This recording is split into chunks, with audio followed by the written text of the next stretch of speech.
লাশও দেখছি আমি নদীর ভাসে যাচ্ছে স্রোতে। এমন জায়গায় ছিলাম যে লাশ পর্যন্ত স্রোতে, নদীর স্রোতে ভেসে চলে যাচ্ছে বাচ্চাদের লাশ।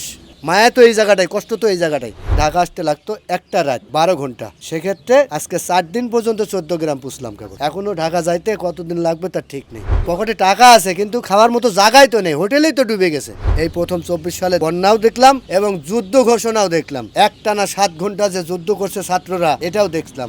আমি চট্টগ্রাম থেকে বর্তমানে এই পর্যন্ত আসলাম 4 দিনে।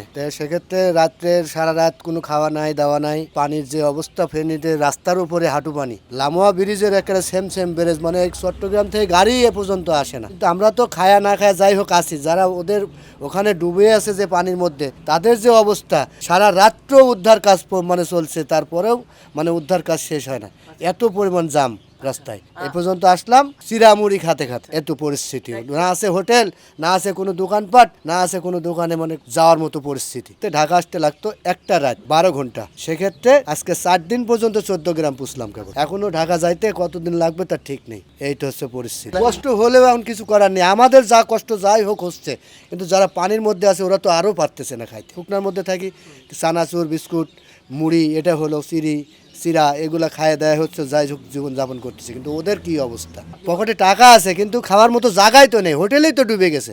রোডে ঘাটে যে বাজার ঘাটের যে হোটেলের পরিস্থিতি, পানিতে সব ডুবা। এর জন্য আরো পানি পাওয়ার সংকট, দোকানপাটও তো নেই, হোটেলও নেই। এর জন্য পরিস্থিতি এই কষ্ট। পানি মুড়ির উপরে জীবনটা নির্ভর করছে এখন বর্তমান 4টা দিন ধরেন। এই আজকে 4 দিন তো সেটা যখন রওনা দেয় চট্টগ্রাম থেকে, তখন আমি ওখানে ফুল ঘুম পাড়ি এসে গাড়ি রওনা দিছি, কিন্তু জামে সাইড করে পাম্পে ঠেকায় ঘুম পাড়ছিলাম। আর এই পর্যন্ত আজকে সারা রাত্রে কোনো ঘুম নেই, এই খালি ঠেলতেই আসি, আসতেই আসি, গাড়ি এই পর্যন্ত 14 গ্রাম আসে। তাহলে আজকে 4 দিন রাস্তায় ঘুম নেই, যাওয়া নেই, খাওয়া নেই, গোসলও নেই। এই মানুষগুলোর জন্য সমবেদনা জানাবো যে আমাদের ক্ষতি যেমন তেমন, কিন্তু যারা ডুবে গেছে, অনেক মানুষ লাশ শুধু দেখছি যে নদীর ভাসে যাচ্ছে স্রোতে। লাশও দেখছি আমি, এমন জায়গায় ছিলাম যে লাশ পর্যন্ত স্রোতে, নদীর স্রোতে ভেসে চলে যাচ্ছে বাচ্চাদের লাশ।